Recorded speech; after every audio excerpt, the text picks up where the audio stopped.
새해에는 희망찬 일들, 우리 목표들이 다 이루어지길 간절히 바랍니다. 이제 제가 광고 시간에도 말씀드렸지만 이번 해부터 시작을 해서 이제 우리 양전교회가 영적 체질 개선에 들어가게 됩니다.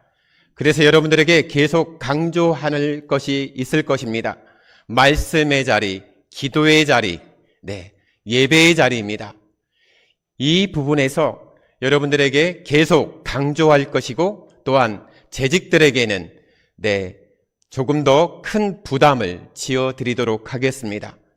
교회에서 다른 것을 자랑하는 것이 아니라 말씀 보고 기도하고 예배하는 것을 자랑하는 우리 양전교회 성도님들, 재직들이 되기를 간절히 바랍니다.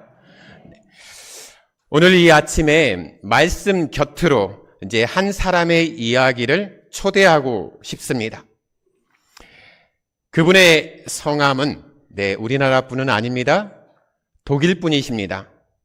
디트리 본헤퍼 목사님이십니다.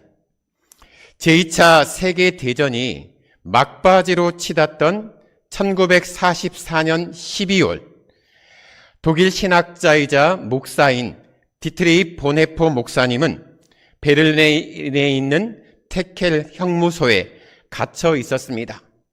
차가운 지하 독방에서 시간을 보내고 있었습니다.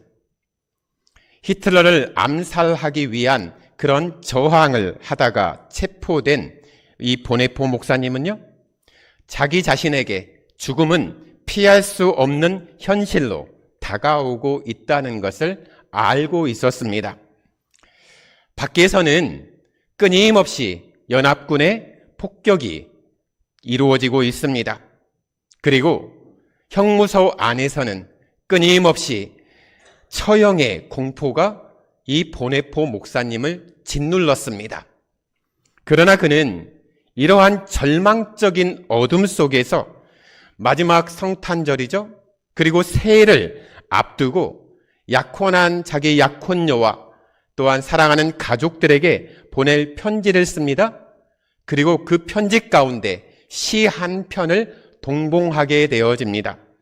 그것이 바로 이제 1월 달에 우리가 결단의 찬양으로 부를 선한 능력으로입니다. 본헤퍼 목사님이 삭막한 이 지하 감방에서 이런 시를 썼다고 생각해 보면 이 찬양을 들을 때마다, 이 찬양을 부를 때마다 마음에 감동함이 밀려오는 것이죠.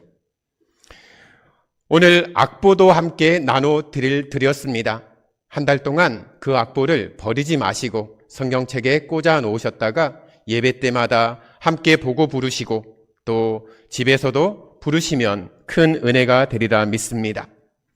본헤퍼 목사님은 악한 권세가 지배하는 감옥에 갇혀 있었지만 그 영혼만은 보이지 않는 하나님의 선한 능력에 포근히 안겨 있었습니다. 본헤퍼 목사님에게는 미래는 불안한 내일이 아니라 하나님께서 함께 하시는 오늘의 연속이었습니다. 그래서 그 차가운 지하 감방에서도 하나님의 선한 능력 안에 자기가 거하고 있다는 것을 믿음으로 확신하며 그렇게 글과 시를 적을 수 있었던 것이죠. 혹 본헤퍼 목사님의 그런 감옥처럼 여러분 삶 가운데 답답하고 힘겨운 순간들이 있지는 않으신지요? 우리의 실패와 연약함에도 불구하고 우리 역시 본헤퍼 목사님처럼 선한 능력에 감싸여서 여기까지 왔습니다. 그리고 2026년 새해를 시작하게 되었습니다. 서두에서 인사했던 것처럼 새해는 희망입니다. 하나님이 선한 능력으로 우리를 감싸주시기 때문입니다. 마치 생명싸개로 그 아이를 감고 있는 것처럼 주변은 어떠하든지 하나님은 우리를 생명싸개로 감싸시는 하나님이십니다. 그러니까 절대 두려워하지 마시고 염려하지 마시기 바랍니다. 우리의 삶은, 우리의 생명은 하나님께 달려 있습니다. 오늘 함께 결단의 찬양의 시간에 이 선한 능력으로를 찬양할 때 여러분들에게 위로가 되고 또한 용기가 되어지길 간절히 소망합니다. 최근 조사한 기록에 따르면요, 용서에 대한 그런 설문조사의 통계입니다.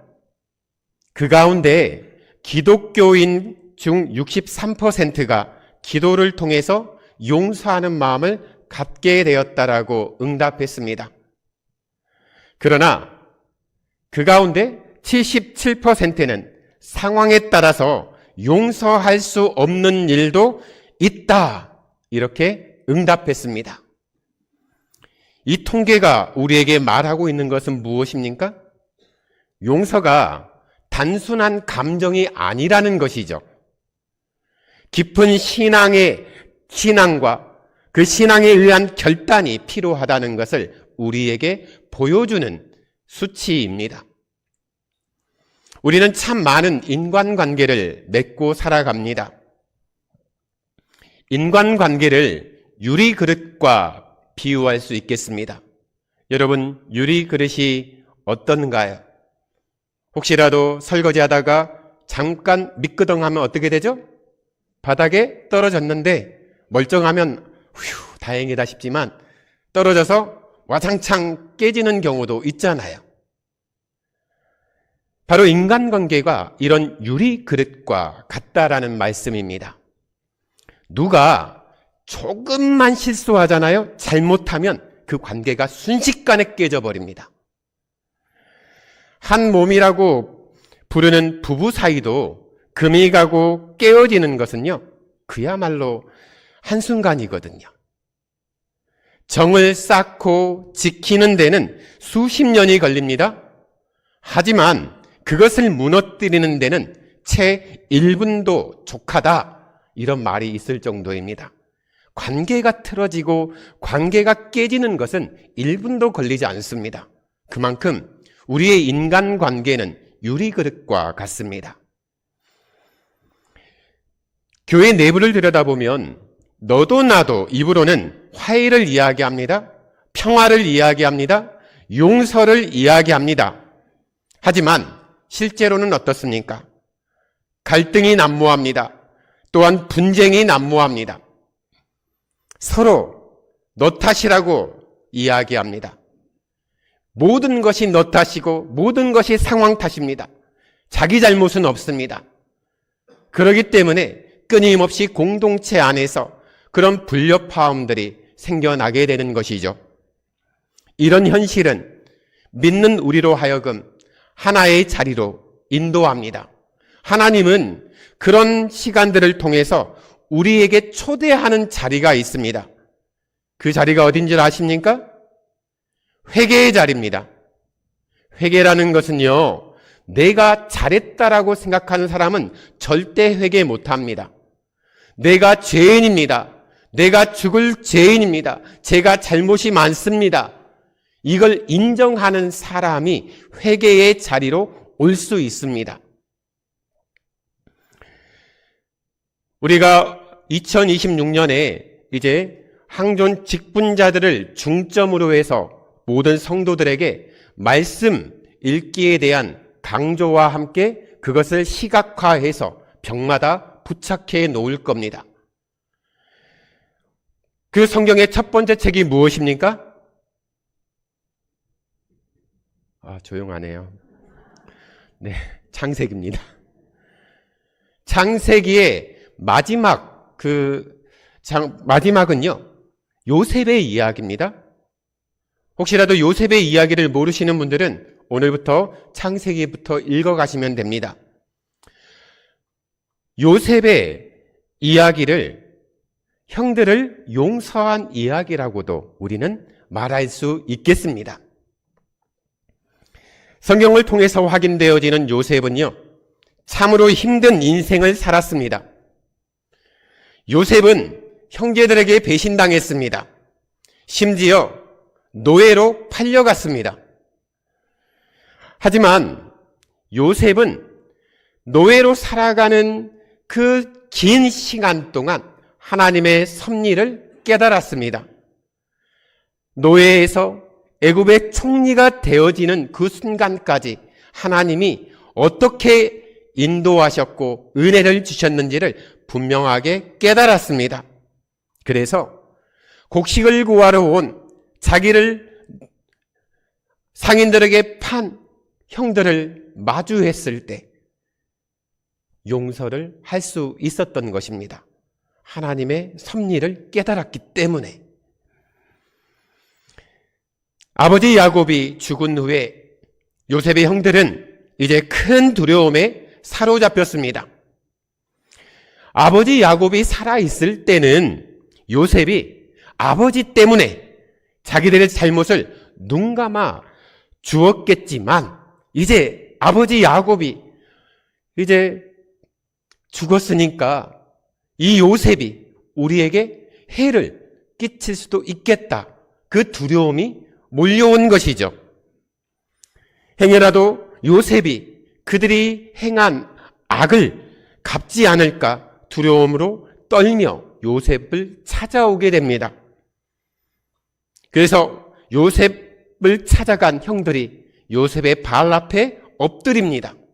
그러면서 대뜸 이렇게 이야기합니다. 우리는 당신의 종입니다.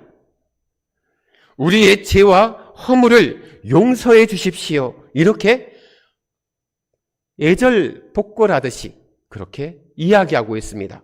얼마나 그 두려움이 컸으면 형들이 함께 요셉을 찾아가서 그 앞에 무릎을 꿇고 이야기를 하고 있는 것입니다. 그 모습을 보면서 요셉의 반응이 어떠합니까? 요셉이 형들의 그 모습, 그 이야기를 듣고 나서 눈물을 주체를 못합니다. 그러면서 형들에게 하나님의 섭리의 이야기를 함과 동시에 약속을 합니다. 두려워하지 마소서. 내가 당신들과 당신들의 자녀를 기르리이다. 이렇게 그들을 위로합니다. 형제들 간에 진정한 화해가 용서가 이루어진 감동이 넘치는 장면이 아닐 수 없습니다. 여기서 우리가 주목해야 할 것이 있습니다.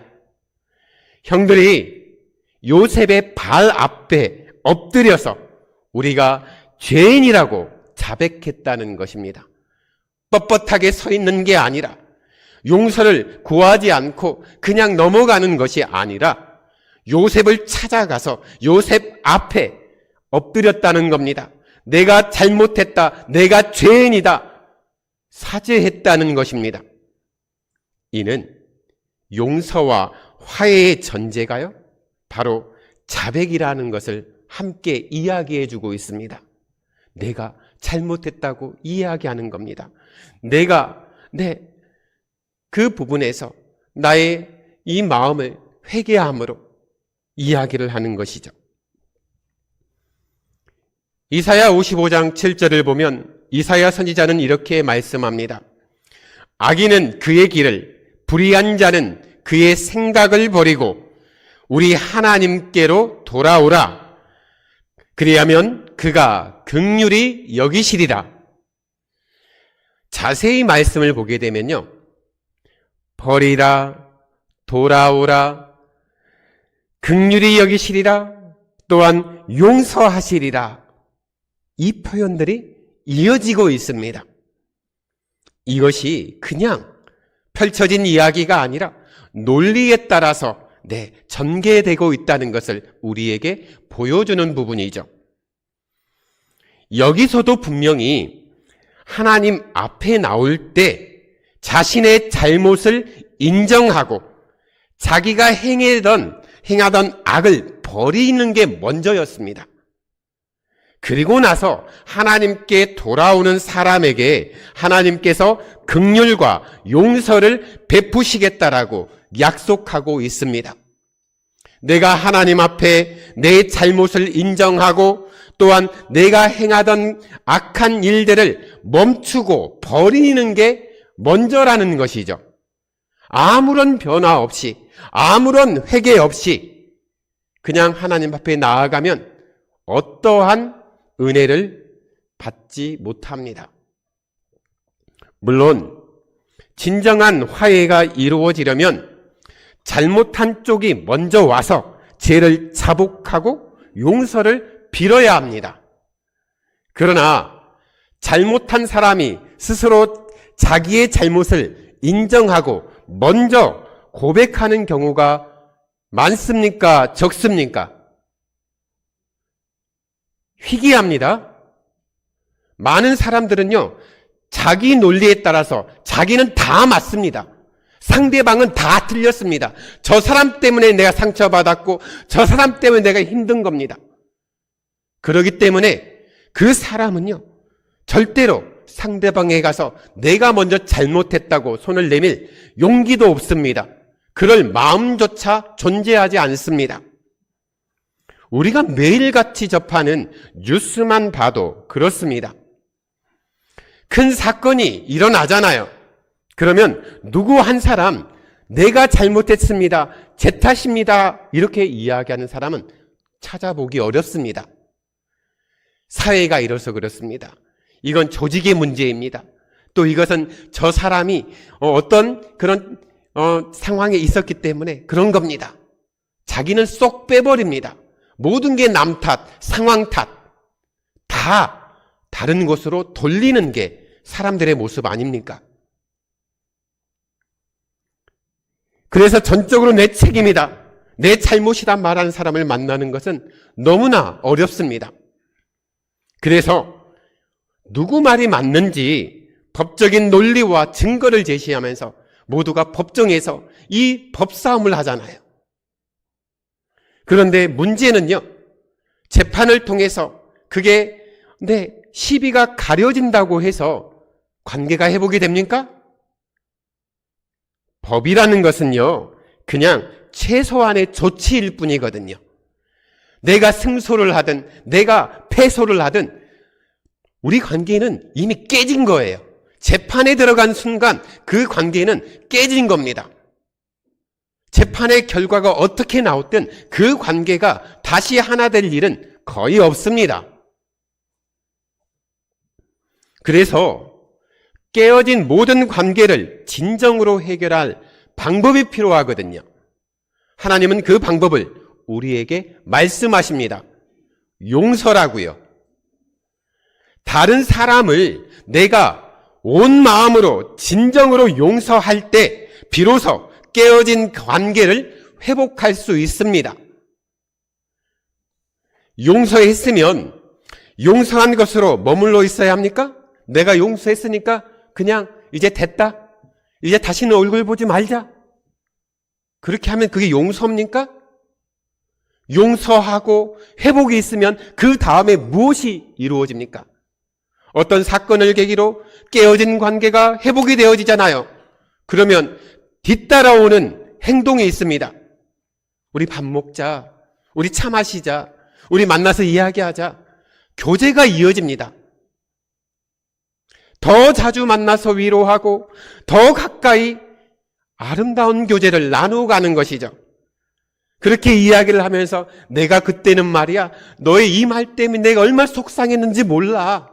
그때는 너를 보면 정말 마음 힘들었어. 너를 보는 것 자체가 너무 괴로웠어. 그렇게 하소연도 하면서, 하지만 내가 하나님을 만나 하나님께 기도하면서 하나님이 나에게 용서의 마음을 주시고 또한 나에게도 옹졸함이 있다는 것을 하나님이 알려주셨을 때 내가 너를 용서할 수 있었고, 지금 이렇게 우리가 오해를 풀고 또한 관계를 다시 회복할 수 있었던 것 같아. 그렇게 이야기하면 얼마나 큰 은혜입니까? 서로를 위해서 기도하고 서로의 상처를 싸매주는 후속 조치가 용서한 이후에 반드시 필요합니다.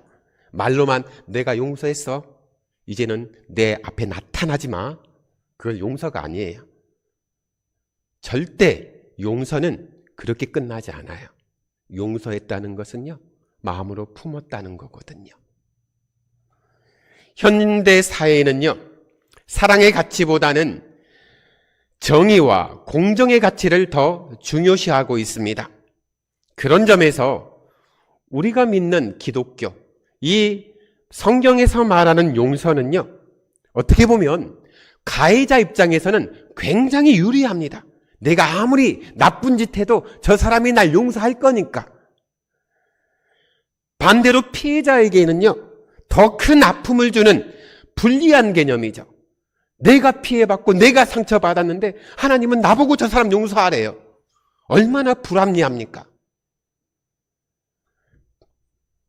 그러나 성경이 말하는, 기독교가 말하는 용서는요, 그런 무조건적으로 가해자를 용서하라는 억압적인 명령이 아닙니다. 오해하지 마십시오. 그렇게 용서하게 되면 악인들은, 나쁜 사람들은 더더욱 악을 성행하게 만듭니다. 악을 행하는데 더 용기를 갖습니다. 성경이 말하는 용서는 사랑과 정의의 균형을 이루고 있습니다.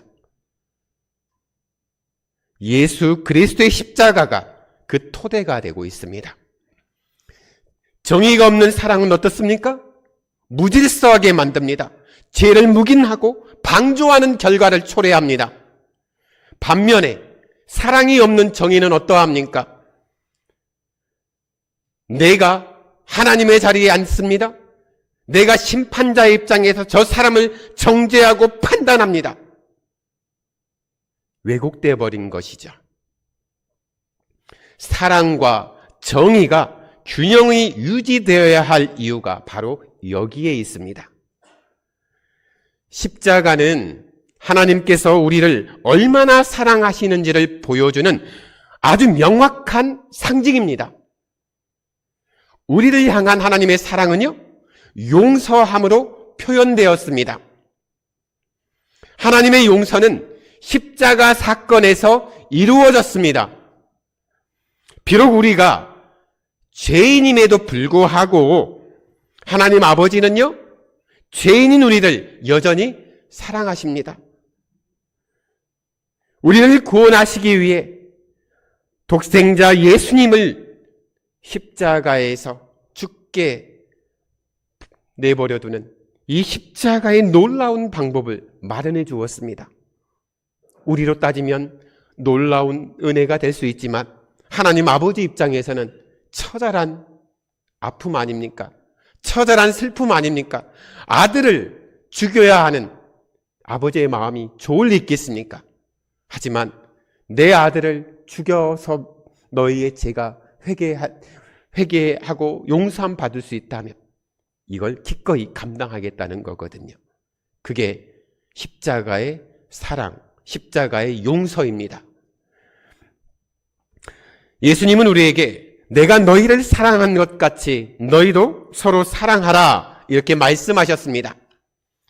이 말씀은 제자들이 서로 사랑하는 사이, 사랑하는 모습으로 있을 때 했던 말씀일까요? 성경을 보시기 바랍니다. 문맥을 보시기 바랍니다. 그때 제자들은요, 서로 누가 더 크냐 싸움하고 있었거든요. 누가 예수님이 왕으로 올라가게 되면 내가 좌편 앉겠다, 내가 우편 앉겠다, 자리 싸움하고 있었거든요. 서로 사랑이라기보다도 서로 경쟁하고 시기가 많았거든요. 그런 제자들의 모습 가운데 하나님이, 예수님이 내가 너희를 사랑한 것 같이 너희도 서로 사랑하라 이렇게 말씀하셨습니다. 주님은 우리가 사랑할 수 있는 사람을 사랑하라고 하신 게 아닙니다. 그건 누구나 할 수 있습니다. 세상 사람들도 자기에게 잘해준 사람 간이고 쓸기고 다 빼줍니다. 하지만 주님은요, 우리가 사랑할 수 없는 사람을 사랑하고 용서하라고 지금 말씀하고 있는 거거든요. 이를 위해서는 먼저 우리는 모든 악의를 버려야 합니다. 악한 마음을 버려야 된다는 겁니다. 우리가 버려야 할 것들은요, 상처받은 우리 마음에 쌓여진 그런 묵은 감정들입니다. 너 과거에 이랬지? 너 며칠 전에도 나에게 이런 말 했지? 꼭꼭 담아놓는 것이죠. 그게 골마 터지는 겁니다. 누군가에게 상처받았을 때 쌓이는 분노와 원망 그리고 아픔의 잔해들이 그 마음에 계속 쌓이는 것이죠. 그러면 그 마음에 과거의 감정들이 있으면 상대방이 좋게 보이겠습니까? 안 보입니다. 그런데 이것들이 상대방에게 나쁜 게 아니라요, 내 자신에게, 우리에게 안 좋은 거예요. 우리의 마음과 영혼을 상하게 합니다. 그런 과거의 감정, 상처들이 내 안에 쌓이고 쌓이면 쌓일수록 내가 더 상처받습니다. 내 마음이 더 어려워집니다. 결국 우리와 동행하시는 성령 하나님을 근심하게 합니다. 그러므로 우리는 이러한 모든 악한 마음을 버려야 합니다. 악독이라고 하죠. 마음에 품고 있는 분노입니다. 그러기에 이런 악한 마음에 그치지 않고요, 입에서 악독한 말로 표출됩니다. 그래서 그런 사람들의 입에서는요, 육두문자가 수시로 나옵니다. 그리고 그 사람을 정죄하고 욕하고 판단합니다. 또 노함은 어떻습니까? 그 안에서 격하게 끓어오르는 분노입니다. 악한 마음에서 일어나고 있는 분노이기 때문에 말에서 그칠까요? 이런 사람들은요, 행동으로 이어지거든요. 그래서 그 마음에 노함이 자리하고 있는 사람들은 결국 살인하지 않습니까? 분냄은 어떠합니까? 겉으로 드러나지 않는 분노입니다. 그냥 내가 숨기고 있습니다. 내가 속으로 분을 삭히고 있는 것이죠. 마음속으로 언제라도 기회가 되면 내가 저 사람을 해야겠다, 이 나쁜 감정이 끓고 있던 것입니다. 떠드는 것은 무엇입니까? 그냥 제잘제잘 말하는 것입니까? 성경에서 말하는 이 떠드는 것은요, 악독이 내 안에 가득 지속되다 보니까 그게 이제 건드려도 욕이 나오는 거예요. 건드려도 불평이 나오고, 건드려도 저 사람 비방이 나오는 겁니다. 그게 떠드는 거예요. 말만 나오면 그 사람 욕하는 거예요. 그 사람 정죄하는 거예요. 비방은 어떠합니까? 일반적으로 남을 조롱하고 비방, 그런 분노하는 것이죠. 욕설을 하는 행위입니다. 그런데 성경에서 말하는 이 비방은 하나님의 이름을 비방하고 하나님의 교훈, 말씀을 비방하면서 분노하는 것입니다. 혹시 이런 분들 보셨습니까? 하나님이 있긴 어딨어? 그러면서 하나님을 욕하고 예수님을 욕되게 하고 자기 감정을 막 쏟아내는 사람들이 있지 않습니까? 이처럼 모든 악인은 우리가 지닐 수 있는 온갖 종류의 나쁜 감정을 말하고 있는 것입니다. 그렇기에 이러한 모든 악의를 버리는 게 먼저입니다. 사랑의 마음으로 다른 사람을 용서해야 합니다.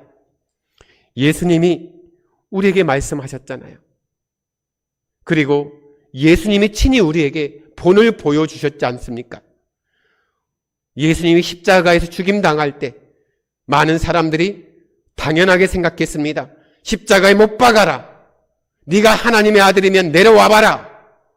조롱하고 저주하고 심지어 떠나기까지 했습니다.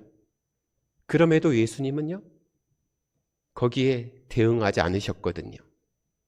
같이 옆에서 십자가형을 처형을 당하는 살인자들이 있었죠. 강도들이 있지 않았습니까? 그들을 품었잖아요. 그들이 먼저 용서해서 그들이 회개하고 잘못했다고 말해서 그 용서를, 사랑을 표현한 게 아니라 그들은 변한 게 없어요.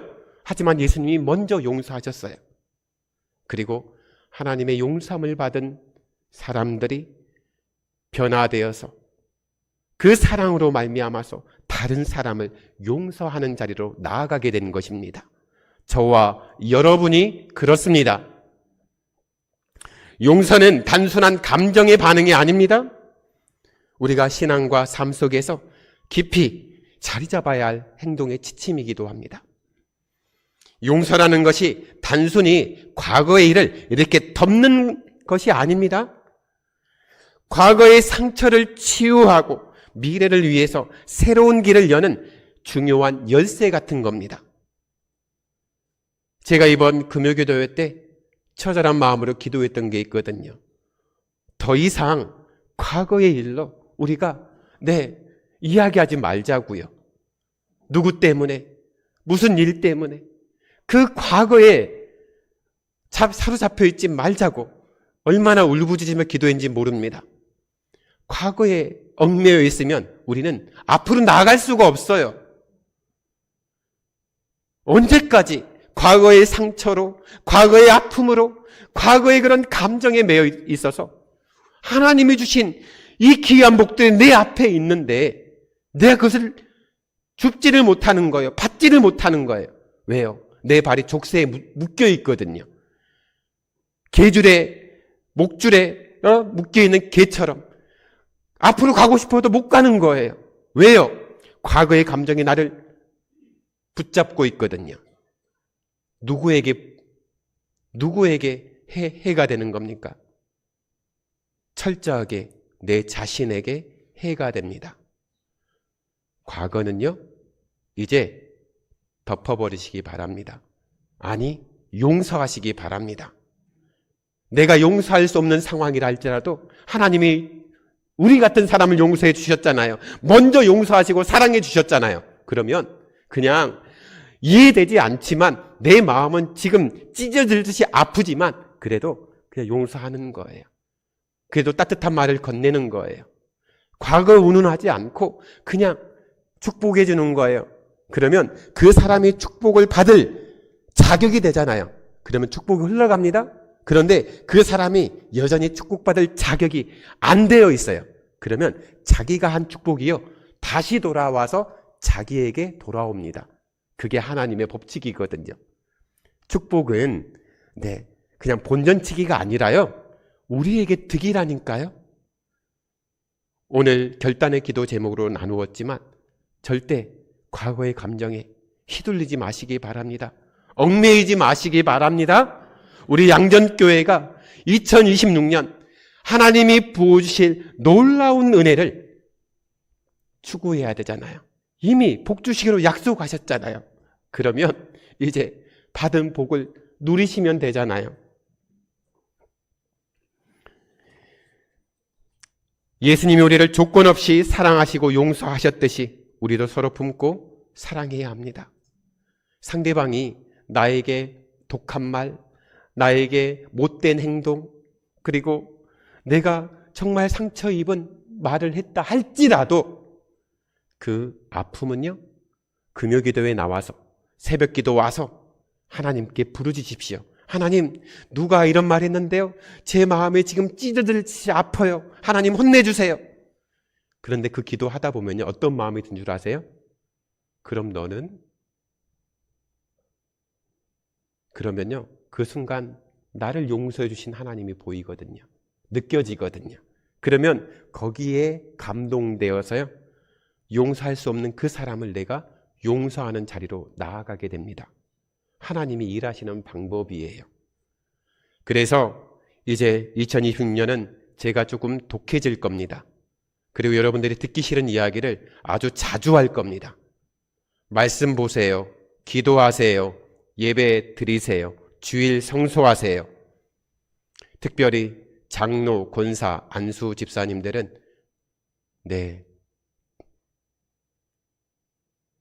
마음에 다짐을 하셔야 됩니다. 이 세 가지를 못 하시는 분들은 아마 제 눈을 마주치기가 많이 힘드실 겁니다. 이제는 대놓고 이야기하겠습니다. 장로님, 말씀 보세요. 기도하세요. 주일 성소하세요. 권사님, 말씀 보세요. 기도하세요. 주일 성소하세요. 안수 집사님, 말씀 보세요. 기도하세요. 주일 성소하세요. 입버릇처럼 이야기할 겁니다.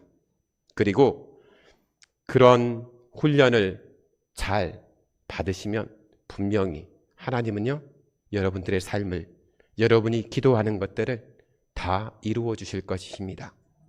그게 하나님이십니다. 우리 삶 속에서 하나님이 우리에게 먼저 본을 보여주신 용서와 사랑을 실천하는 한 해가 되시길 주님의 이름으로 축원합니다.